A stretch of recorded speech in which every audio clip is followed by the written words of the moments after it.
Rolling. This is Parlor Hacker. News. I'm your anchorman, Ben Scully. Today's news, this man has escaped from prison. If you spot him, call Gem Helper at 760 6463704. Breaking news.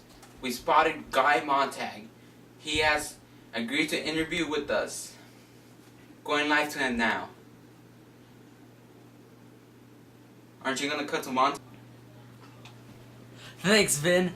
This is Tom Higgins Peplo, and we're coming to you live here with Mr. Montag. So, Mr. Montag, we've all heard your story, and we all know what you've been through. After all this, what life lesson do you have for our viewers? Well, the way I see it, life, you only have one life to live, as you know, obviously. So, you have to live it to the best. You have to live it to the fullest, and you have to live a happy life. Because in the end, once you die, the only thing you're leaving behind is your legacy. You're not leaving behind how many parlor walls you had. You're not leaving behind how big your house was. You're leaving behind what kind of person you were. People are going to remember you for how you were and not for what you had. So you need to go out and you need to be a happy person and you need to be productive. You need to do things for society. You need to be more than just another person. As Granger said, you need to leave behind something, a little something for the rest of the world to remember. A little something for everyone to remember you by. Okay. With that in mind, how do you feel about all those who don't live their lives to the fullest, and those who died in the nuke? Well, for the people who don't live their lives to the fullest, I pity them, and I'm sorry that they're living such terrible lives. But to live a better life, you have to be accepting of change, and they're not ready for that. They're not ready for change, and it's terrible that there's not much I can do. But I have to realize everything that I do is just furthering our movement. It's furthering the cause, and we're just reaching our goal of worldwide knowledge and worldwide freedom. And that's what helps me sleep at night, you know?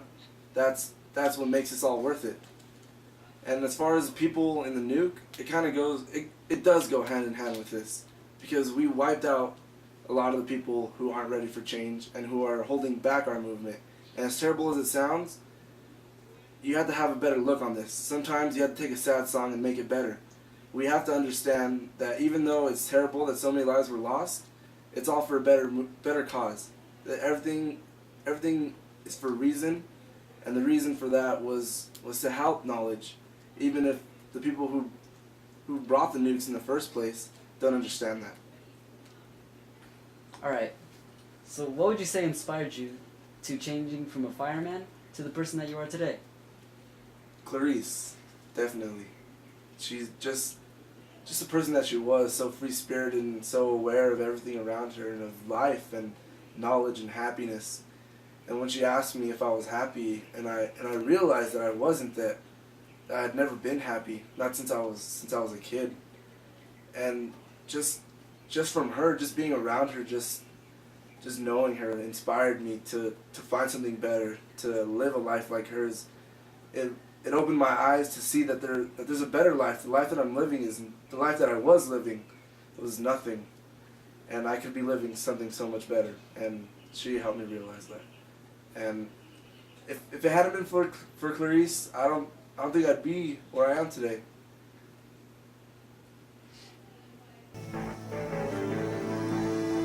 This is Vince Scully filling in for Vince Scully. Luckily, Montag has said Clarisse has agreed for an interview. Tom? Okay, now we're here with Clarisse. Wait a minute, you're not Clarisse.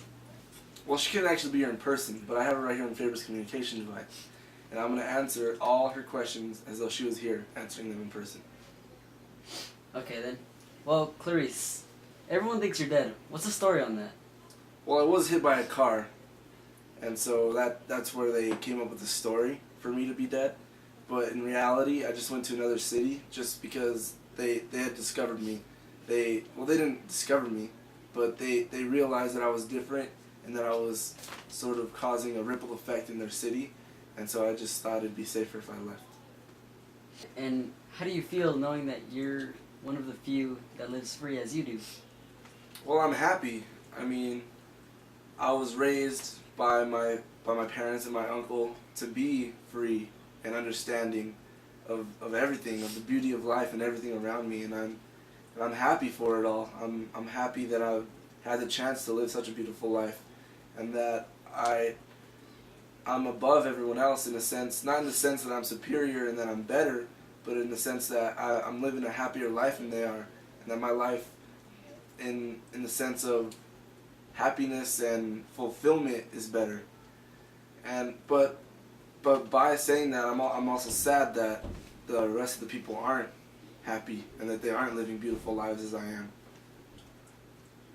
And did you intend anything when you asked Montag if he was happy? Well, I noticed from the first time that I met him that there was something different about him, and I knew that by asking him if he was happy, he would realize that, or he might realize that he wasn't, and that his life that he was living isn't the life he could be living, and that he could be living a better life. And so I did intend for him to understand things more, and to see things, to be able to reflect on his life, and to be able to understand that he's not happy. And maybe he was happy, you know, and maybe I would get him to understand his happiness. But I understood that no matter what came from it, no matter what came from the question, he would still be happy, whether it was realizing that he already was happy, or if it was realizing that he wasn't, and that he would need to find his happiness. The end would either way lead to his happiness, and that's what I hope to accomplish. And my final question, what life lesson do you have for our audience? There's beauty everywhere. There's beauty in flowers, there's beauty in the night air, there's beauty in walking around. You have to go out and you have to see the world. You have to see what everything that the world has to offer, and everything that life has to offer. If you go out and you see these things, you see what you can take advantage of. All these beautiful things that can make you happy and make all this time on earth worthwhile, and make your life so much better and so much more meaningful. Thank you, you ignorant viewers, for letting us hack your walls. Now we have to leave before the police check our signal. Signing out, Vince Scully.